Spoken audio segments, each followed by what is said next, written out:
سلمان رشدی کتنا بڑا گستاخ رسول، گستاخ صحابہ، گستاخ بیت اللہ اور اس کے ساتھ ساتھ آقا علیہ الصلوۃ والسلام کی ازواج مطہرات کا کتنا بڑا گستاخ تھا، اور اس کے ساتھ ساتھ آقا علیہ السلام کے صحابہ کے بارے میں اس نے کیا کیا بکواسات کیے۔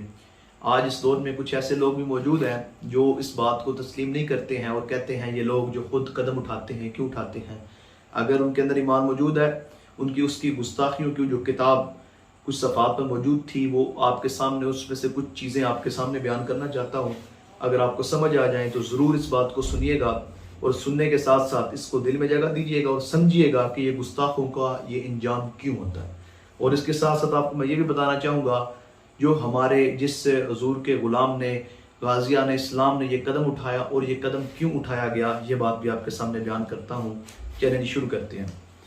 برادران اسلام، سلمان رشدی نے 547 صفحات پر مشتمل ایک کتاب لکھی جس کا نام شیطانی آیات یا شیطانی آنکھ تھا۔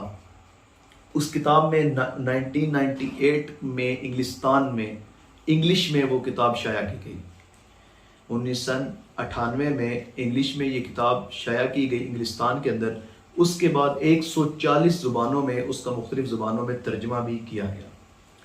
اب اس کتاب میں عربی، اب اس زبانیں کون سی تھی؟ عربی میں، فارسی میں، رومی کی زبان میں، اور اس کے ساتھ ساتھ چینی زبان میں بھی اس کا ترجمہ کیا گیا اور اس کو پبلش کیا گیا۔ نعوذ باللہ من ذالک، اس کتاب میں جو گستاخیاں موجود تھی وہ ایک مسلمان کی زبان سے بیان کرنا تو بہت زیادہ دشواری کی بات ہے، لیکن لوگوں کے سامنے بیان بتانے کے لیے یہ بات ضروری سمجھتا ہوں کہ وہ گستاخیاں کیا تھیں۔ کوشش کروں گا، لیکن یہ ہے کہ بڑے چھپے لفظوں میں بتاؤں گا۔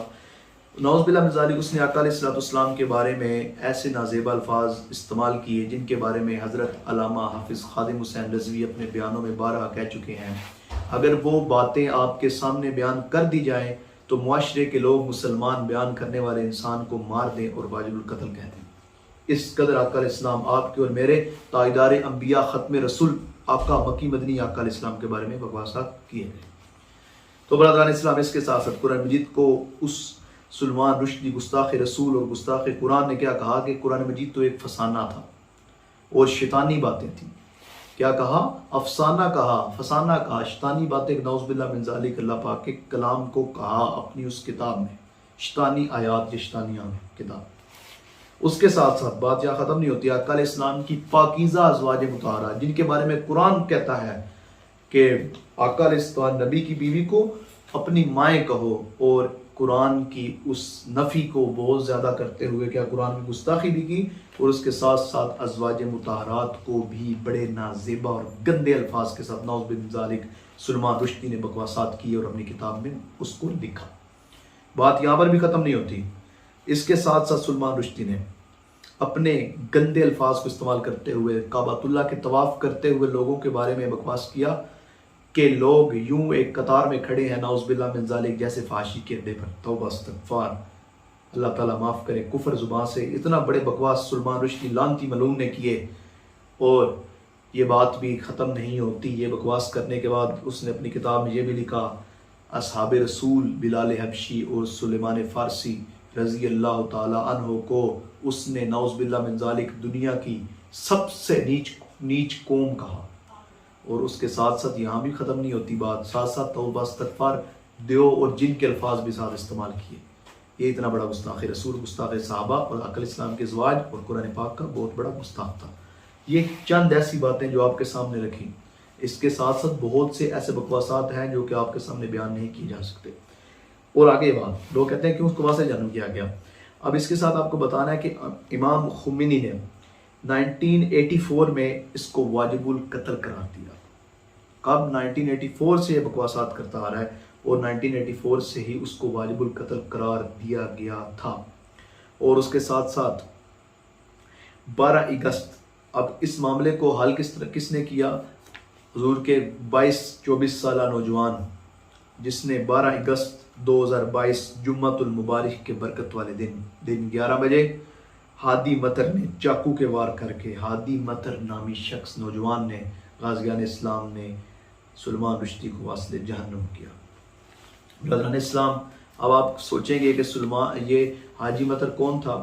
حاجی مطر ایک ایسا غیرت مند مسلمان تھا جو کہ ہادی مطر سامعین آپ کو یہ بھی بتاتا چلوں 24 سال کا نوجوان نیو جرسی میں کے شہر فیر ویو کا رہائشی تھا، نیو جرسی کے شہر فیر ویو کا رہائشی تھا، اور اس کے والدین لبنان اسرائیل کے سرحد کے ساتھ ایک گاؤں میں رہتے تھے۔ اور سلمان رشدی کو واسطے جہنم کرنے میں کتنا وقت لگایا؟ صرف 20 سیکنڈ کے دورانیے میں سلمان رشدی کا گلا کاٹ کے اس کو وار کیے گئے، جو اس کے پیٹ میں اور اس کی آنکھ پر وار کیے گئے، اور اس کو واسطے جہنم دیا گیا۔ اب یہ ساری بات آپ کو بتائی، اس کی گستاخیاں بتا دی گئی، اور اس کے علاوہ یہ بتا دیا کہ ہادی مطر کون تھا، اور اس کے ساتھ آپ کو یہ بھی بتایا جائے کہ جب یہ واقعہ پیش آیا اس سے پہلے سلمان رشدی اس حملے سے پہلے امریکہ میں مقیم تھا، امریکہ میں مقیم تھا، اور صرف مقیم نہیں تھا، امریکہ کی کسٹڈی میں موجود تھا، اور امریکہ کی جو ان کی فورسز ہیں، امریکی سیکیورٹی ادارے ہیں، برانچز ہیں، ان کے پاس تھا، ان کی سیکیورٹی میں، ان کی حفاظت میں موجود تھا۔ یہ کام کرنے کے بعد کون سی طاقتیں ایسی ہیں جو اس طرح کے لوگوں کو ہوائیں دیتی ہیں؟ دانشور عقل والے شخص اس بات کو سمجھ سکتے ہیں۔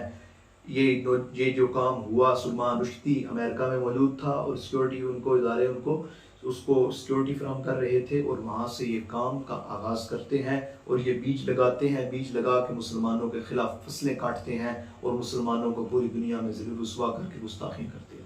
سلمان رشدی کے گستاخیوں کی وجہ سے اور اتنی بڑی گستاخی کرنے کے بعد سلمان رشدی کو انگلینڈ میں ایک ایوارڈ سے بھی 2007 میں نوازا گیا۔ اس کے بعد بہت سے احتجاج کیے گئے، احتجاج میں بہت سے حضور کے غلام 40-41 نوجوانوں کو شہید کیا گیا اس سلمان رشدی کے وفاسات کی وجہ سے، وہ قیمتی جانوں کا ضیاع بھی ہوا۔ تو یہ برادران اسلام سلمان رشدی کا وہ چہرہ تھا جو اس معاشرے میں چھپا ہوا تھا، صرف ایک گستاخ رسول، اور اس کے بارے میں وضاحت نہیں تھی، لوگ باتیں کرتے تھے یہ چند لوگوں کا طبقہ ہے جو اٹھ کے ایسا کام کرتا ہے۔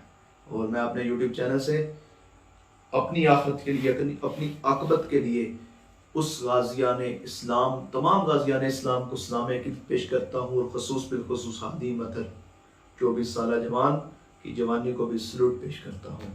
جب تک ایسے غیرت مند جوان ہے جس کے بارے میں اقبال نے کہا تھا، قبضے میں یہ تلوار بھی آ جائے تو مومن، یا خالد جہاں ہے یا حیدر کرار۔ بلکہ اقبال نے یہ بھی کہا تھا، کافر ہے تو کرتا ہے شمشیر پہ بھروسہ، مومن ہے تو بے تیغ بھی لڑتا ہے سپاہی۔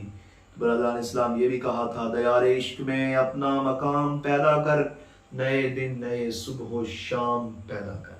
تو برادران اسلام ان کو اپنا ہیرو جانے، یہ وہ لوگ ہیں جو اسلام کی عزت اور بقا کا باعث بنتے ہیں۔ وہ لوگ اسلام کی عزت اور بقا کا باعث نہیں بنتے جو اس طرح گستاخوں کے ساتھ بیٹھ کے کھاتے بھی ہیں، ان کے گیت گاتے بھی ہیں۔ آئیے ایسے لوگوں کے ساتھ کھڑے ہو جائیں، مالک سے دعا ہے، مالک ہمیں گستاخوں کے اور حضور کے غلاموں میں فرق رکھ کے جینے کی توفیق عطا فرما۔